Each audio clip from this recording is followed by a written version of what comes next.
Eu hoje gostaria de compartilhar com você sobre mais uma das parábolas de Jesus, que está em Mateus, capítulo 13, versículo 33. É a parábola do fermento. Diz assim: Disse-lhes outra parábola: O reino dos céus é semelhante ao fermento que uma mulher tomou e escondeu em 3 medidas de farinha, até ficar tudo levedado. Na minha Bíblia fala levedado ou fermentado, é a mesma coisa.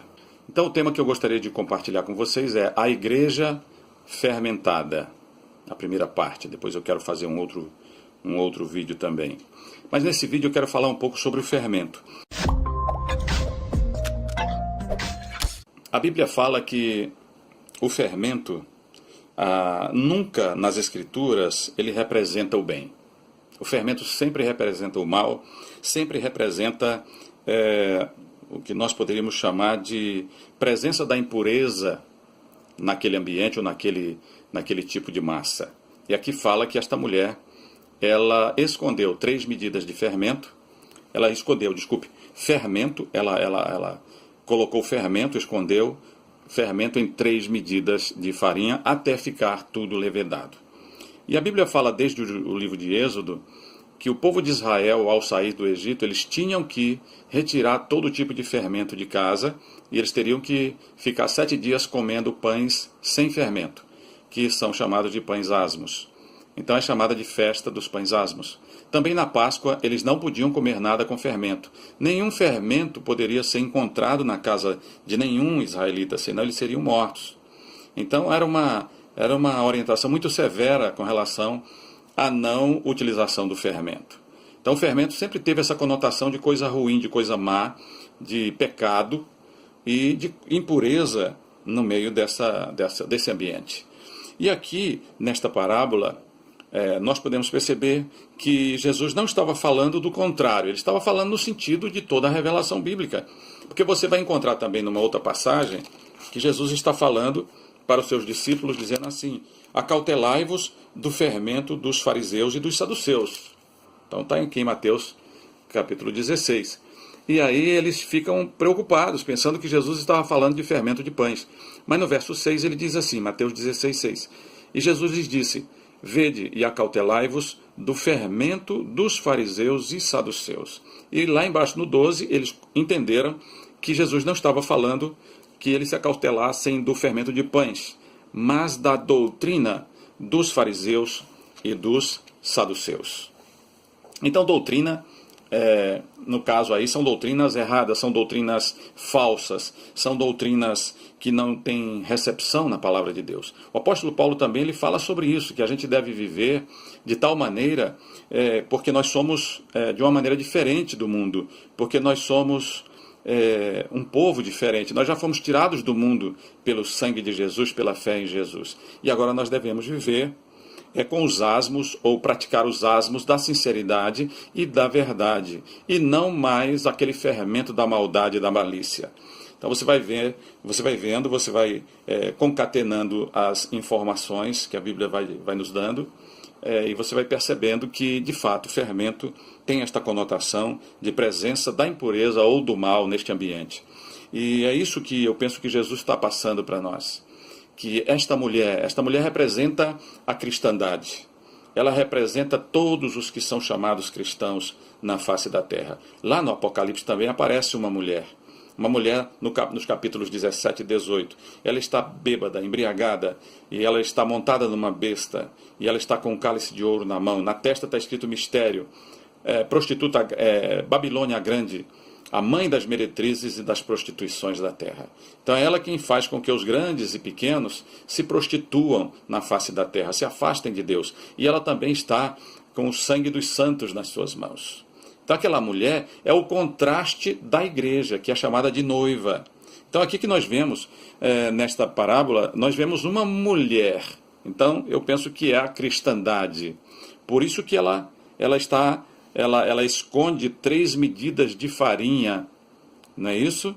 Ela esconde 3 medidas de farinha até ficar tudo levedado. Então, esta mulher, na verdade, toda a cristandade, os que se chamam cristãos, representando aí principalmente os líderes, estão introduzindo nas comunidades cristãs muitas heresias, muitas informações falsas, muitos conceitos errados, muitos ensinamentos e práticas que são totalmente contrários à palavra de Deus. Às vezes tem aparência de corretas, mas são contrárias. Nós vamos encontrar heresias em todas as esferas das religiões do mundo, mas também no meio cristão. Muitas pessoas pensam que no meio evangélico não tem heresias. Tem sim, tem heresias na igreja católica e tem heresias também, tem na igreja também ortodoxa e nas igrejas evangélicas também, né? Por exemplo, uma heresia da Igreja Católica diz que quem não estiver ligado à Igreja Católica, não for da Igreja Católica, não tem salvação.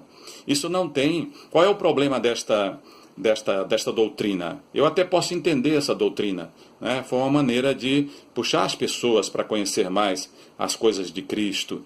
Ok, pode até ser que tenha uma motivação até louvável, mas na verdade tem um problema. Este dogma é que ele não tem respaldo nas Escrituras. Mas você vai ver também no meio evangélico, no meio onde eu, por exemplo, fui formado, fui discipulado, que é no meio batista, você vai encontrar heresias no meio batista. E olha que os batistas, eles se acham, eles se dizem talvez o segmento mais vinculado às Escrituras, né? Que a Bíblia é a sua regra de fé e de prática, estudam profundamente a palavra de Deus com muito afinco. Eu sei também que outras denominações evangélicas também o fazem com o mesmo esmero, com o mesmo cuidado. Mas no meio das igrejas batistas tem algumas heresias que eu poderia citar. Por exemplo, eles dizem lá, os batistas só têm 2 tipos de oficiais na igreja, que é o pastor e o diácono. E aí onde está? Como que nós podemos entender Efésios 4:11? Que o Senhor constituiu primeiramente apóstolos, depois profetas, evangelistas, pastores e mestres. Depois também tem diáconos que foram instituídos na época do início da igreja e depois confirmados numa das cartas paulinas. Então eu não entendo por que eles só adotaram esses 2. Isso foi para simplificar as coisas. Ok. E todo apóstolo também é pastor, e todo profeta também é pastor, e todo evangelista também é pastor, e todo mestre na palavra também ele é pastor? Não. A Bíblia diferencia. A Bíblia mostra, o ensinamento da palavra é diferenciado. Então isto é uma heresia da Igreja Batista. Eu posso afirmar isso, sem medo de errar. Uma outra heresia que eu observei na minha prática no meio das igrejas batistas é a questão do batismo. Não sei todas as igrejas batistas, mas as igrejas batistas que eu conheci, os seus líderes não batizavam e provavelmente não batizam as pessoas que não estejam casadas corretamente. Se não estiver casados de verdade, no papel, registrados no cartório, então nas igrejas batistas essas pessoas não são batizadas nas águas. Isso está onde na Bíblia? Lugar nenhum. Na verdade, o texto que me parece que seja o ponto principal da questão do batismo está lá no livro de Atos sobre Filipe e o eunuco, o etíope eunuco, que ele recebe a palavra ensinada e explicada por Filipe e de repente eles estão caminhando numa carruagem e aí ele vê uma poção de água e ele diz assim: eis aí a água, o que me impede de que eu seja batizado? E então Filipe diz assim: é lícito se crês de todo o coração. E ele disse: eu creio que Jesus Cristo é o Filho de Deus. Então Filipe desceu com ele e ali, naquele imediato momento, Filipe batizou aquele homem que estava de caminho indo para a África. Então me parece que esse é que é o ponto mais importante. A questão do batismo está na esfera da profissão de fé da pessoa e não na sua condição social, no seu estado civil. Eu creio que o pastor, o líder, que queira seguir corretamente dentro das Escrituras, deve batizar esta pessoa se ela crer em Jesus de todo o coração. Não importa a sua condição social, mas depois deve acompanhá-la e dizer: olha, vocês devem também se casar, se organizar nessa parte, você vai ter um estado civil adequado, isso vai ser honra para os seus filhos, para a sua família, isso vai te dar mais respaldo no teu testemunho, na tua fé. Beleza, tudo bem, eu penso que deve ser por aí. Então não é só a Igreja Católica, não é só as outras igrejas. Nas igrejas evangélicas também o fermento está no meio delas. E as coisas estão crescendo, e esta massa está crescendo, está trazendo um grande prejuízo. Então não há um grande avivamento nos últimos dias, que seja um avivamento de qualidade e de trigo para Deus. O que está havendo no meio das igrejas, em grande parte, eu não digo todos os casos, mas em grande parte é uma fermentação. Muitas pessoas estão vindo para a igreja, mas não são convertidas. É o joio que o inimigo está plantando no meio das igrejas, com a liderança dos líderes, com a palavra dos líderes, com as doutrinas que muitos líderes estão trazendo no meio da igreja. Isto é lamentável. Então nós devemos nos voltar para as Escrituras e perceber que isto é fermento. Por isso que a noiva está escondida no meio da igreja e ela está sofrendo, gemendo, pedindo ao Senhor que volte, pedindo ao Senhor que encerre esse processo todo através do arrebatamento. Se você gostou desse vídeo, curte e compartilha com os teus amigos, ok? Se você quiser mandar alguma pergunta, nós teremos o maior prazer de responder. E não se esqueça, o rei está voltando.